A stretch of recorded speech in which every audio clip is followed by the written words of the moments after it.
अस्सलाम वालेकुम स्टूडेंट्स, कैसे हैं आप सब। उम्मीद आप सब खैरियत से होंगे। स्टूडेंट्स, मैं हूं आपका केमिकल मेंटोर और मैं आपको अपने इस चैनल में खुशामदीद कहता हूं। स्टूडेंट्स, आज हम एफएससी फर्स्ट ईयर फिजिक्स के चैप्टर नंबर 5 की एग्जाम्पल नंबर 5.6 डिस्कस करेंगे, जिसकी स्टेटमेंट कुछ इस तरीके से है कि an earth satellite is in circular orbit at a distance of 38,400 kilometre from the earth surface. एक सैटेलाइट है जिसको हमने एक सर्कुलर ऑर्बिट में छोड़ा हुआ है, ठीक है। उस सैटेलाइट का ज़मीन की सतह से जो फासला है, ठीक है, वो कितना है 38,400। ज़मीन की सतह से लेकर उस सैटेलाइट तक का फासला उसने हमें बता दिया है। उसके बाद वो हमसे पूछ रहा है what is it's period of one revolution in days. आपने ये मालूम करना है कि वो कितने दिनों में उस सर्कुलर ऑर्बिट में एक चक्कर मुकम्मल करेगी। वो सैटेलाइट कितने दिनों में उस सर्कुलर ऑर्बिट में अपना एक चक्कर कंप्लीट करेगी। इसके साथ ही उसने हमें मास ऑफ द अर्थ बता दिया है, जो कि किसके बराबर है 6 × 10⁻24 kg। और साथ ही जो है हमें रेडियस ऑफ द अर्थ बता दिया गया है, वो कितना है तकरीबन 6,400 किलोमीटर। क्लियर हो गया। हमने क्या निकालना है, पीरियड निकालना है। तो देखें, किसी भी क्वेश्चन की, न्यूमेरिकल एग्जाम्पल की या न्यूमेरिकल प्रॉब्लम की जान क्या होती है, उसका डाटा होती है। और डाटा हम कहाँ से हासिल करते हैं, क्वेश्चन से हासिल करते हैं, ठीक है। तो एक मरतबा डाटा बन जाए तो हमारे लिए जो है ये आसान हो जाता है कि हम कौन सा फॉर्मूला लगाकर जवाब निकाल सकें। तो देखें, हमें जो है सैटेलाइट और अर्थ का दरमियानी फासला बता दिया है, दरमियानी हाइट बता दी है, जिसको हमने एच से ज़ाहिर कर दिया है। और एच किसके बराबर है 38,400। यहाँ वाला आपने ज़ीरो स्किप कर देना है, जो तीसरा ज़ीरो है, मैंने गलती से डाल दिया था, ठीक है। तो हमें ये फासला बता दिया गया है और इसके अलावा हमें रेडियस ऑफ द अर्थ बता दिया गया है, वो कितना है 6,400 किलोमीटर। अगर आप इसको मीटर में लेके जाना चाहते हैं तो देखें, आपने 1000 से मल्टीप्लाई कर देना है तो हमारे पास मीटर में जवाब आ जाएगा, जो कि 1 किलोमीटर 1000 मीटर के बराबर होता है। इस तरीके से हमें मास ऑफ द अर्थ बता दिया गया है, वो कितना है 6 × 10⁻24। आपने क्या निकालना है, आपने उसका पीरियड निकालना है कि वो सैटेलाइट उस सर्कुलर ऑर्बिट में कितने दिनों में एक चक्कर मुकम्मल करती है। तो देखें, पीरियड निकालने के लिए आपको ऑर्बिटल स्पीड चाहिए। तो सबसे पहले हम ऑर्बिटल स्पीड निकालेंगे, फिर जो है हम पीरियड निकालेंगे। तो यहाँ पर जो स्मॉल आर है वो किसके बराबर है, are capital R plus H. यहाँ पर कैपिटल आर क्या है, कैपिटल आर हमारी जो है अर्थ का रेडियस है। रेडियस क्या होता है, किसी भी सर्कुलर शेप के सेंटर पॉइंट से लेकर उस सर्कुलर शेप के एच तक का फासला क्या कहलाता है, रेडियस कहलाता है। तो स्मॉल आर में कैपिटल आर आ जाएगा, मतलब अर्थ का रेडियस आ जाएगा। और क्या आएगा इसके अंदर, अर्थ की सरफेस से लेकर सैटेलाइट की तक का जो फासला है, अर्थ की सरफेस से लेकर सैटेलाइट तक का फासला क्या है, एच है। तो आर की वैल्यू भी आपको डाटा में दी गई है, एच की वैल्यू भी आपको डाटा में दी गई है। दोनों वैल्यूज़ को आप जमा कर देंगे। तो देखें, जब आप इन दो वैल्यूज़ को जमा करेंगे तो आपके पास क्या जवाब आएगा 3,90,400 किलोमीटर। तो अगर आप इसको मीटर में लेके जाना चाहते हैं तो उसके लिए क्या आपको काम करना पड़ेगा, 1000 से मल्टीप्लाई करना पड़ेगा, जो कि 1 किलोमीटर में 1000 मीटर होते हैं। अब ऑर्बिटल स्पीड निकालने का जो फार्मूला होता है वो इस तरीके से होता है, v = कैपिटल G m/r, और इन तमाम का जो है आपने अंडर ले लेना है। यहाँ पर कैपिटल G क्या है, ये यूनिवर्सल ग्रेविटेशन कांस्टेंट है, जिसकी वैल्यू क्या होती है 6.67 10⁻⁻11। ये हमारे पास उसकी वैल्यू होती है, ठीक है। और इसका यूनिट जो है हमारे पास क्या है, newton metre square over kg square.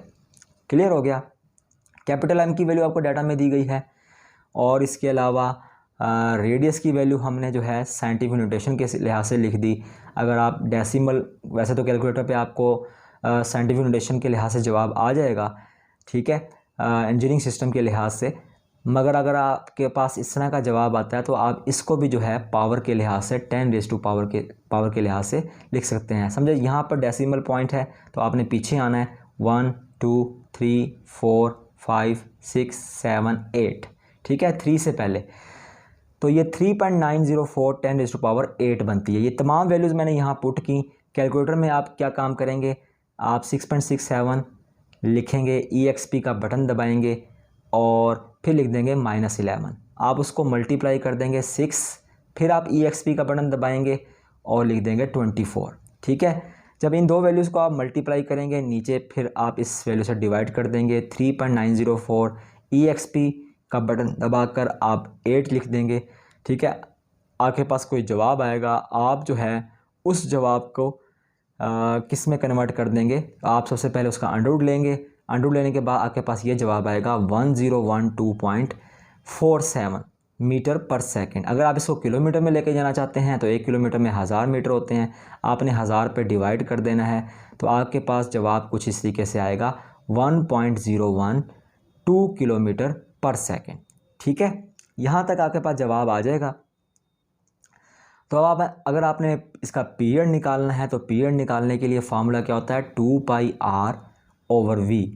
2 वैसे का वैसे, पाई की वैल्यू होती है 3.14 और इस तरीके से r की वैल्यू आप यहाँ पर निकाल चुके हैं, ठीक है। इंजीनियरिंग सिस्टम के लिहाज से वो कितनी है, 3.904 10⁸8। अगर आप ये वैल्यू भी लिख देंगे तो कोई मसला नहीं है। क्लियर हो गया।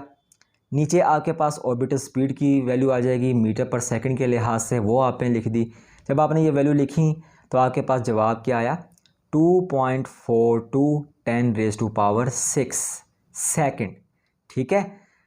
ऊपर जो है रेडियस था मीटर और नीचे थी वेलोसिटी मीटर पर सेकंड। मीटर मीटर से कट जाएगा, सेकंड बचेगा, तो यहाँ पर आपके पास जवाब आया है सेकंड के लिहाज से, ठीक है।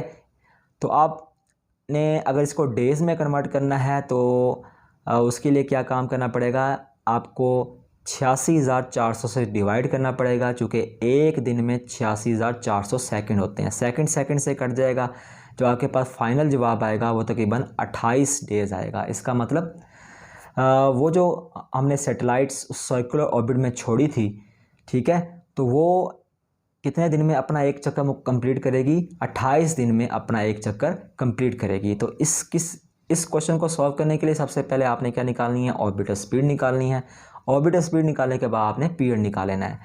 तो यहाँ तक आपका क्वेश्चन हल हो चुका है। अगर आप यहाँ तक भी लिख देंगे तो आपका क्वेश्चन एग्जामिनर सही काउंट करेगा। सिर्फ आपने यूनिट याद कर लेने हैं कि वेलोसिटी का यूनिट मीटर पर सेकंड होता है और टाइम पीरियड का यूनिट क्या होता है, सेकंड में आता है। सेकंड को आपने डेज में कन्वर्ट कर देना है, ठीक है। लेकिन कुछ स्टूडेंट्स ये पूछते हैं कि सर हमें एग्जैक्टली ये बताएं कि किस तरीके से जो है आपने यहाँ पर वेलोसिटी का यूनिट मीटर पर सेकंड लिखा, हमें प्रूव करके दिखाएं, ठीक है। तो उन स्टूडेंट्स के लिए देखें, जी जो हमारे पास क्या है, यूनिवर्सल ग्रेविटेशनल कांस्टेंट है, उसकी वैल्यू क्या होती है, newton metre square over kg square. Mass का यूनिट क्या होता है, kg होता है। क्लियर हो गया। अब रेडियस का यूनिट हमने यहाँ पर जो लिखा था, रेडियस का यूनिट किलोमीटर में लिखा था, तो किलोमीटर मैंने लिख दिया यहाँ पर बटे में, चूँकि रेडियस है ही नीचे।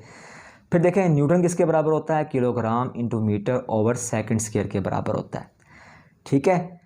इसके बाद जो आपने काम करना है, 1 किलोमीटर में 1000 मीटर होते हैं। जब आप यूनिट कन्वर्जन कर रहे होते हैं ना, फिर आप इस वैल्यूज़ का ख्याल नहीं करते, ठीक है, आप सिर्फ यूनिट्स का ख्याल करते हैं, ठीक है। तो मैंने 1 किलोमीटर को 1000 मीटर लिखने की बजाय मैंने सिंपल मीटर लिख दिया, आगे सवालिया निशान डाल दिया, कोई भी वैल्यू मतलब उसमें हो सकती है।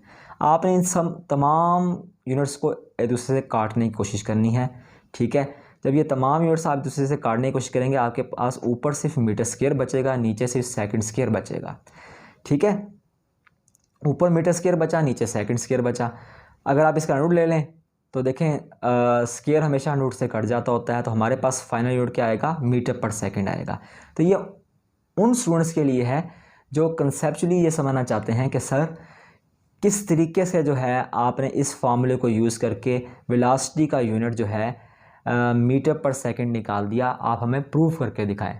तो उम्मीद है आज का ये एग्जाम्पल नंबर 5.6 आपके लिए काफ़ी इन्फॉर्मेटिव रही होगी। इस एग्जाम्पल से रिलेटेड मुझे कुछ क्वेश्चंस होंगे तो आप मुझसे कमेंट बॉक्स में पूछ सकते हैं। बहुत बहुत शुक्रिया आपका।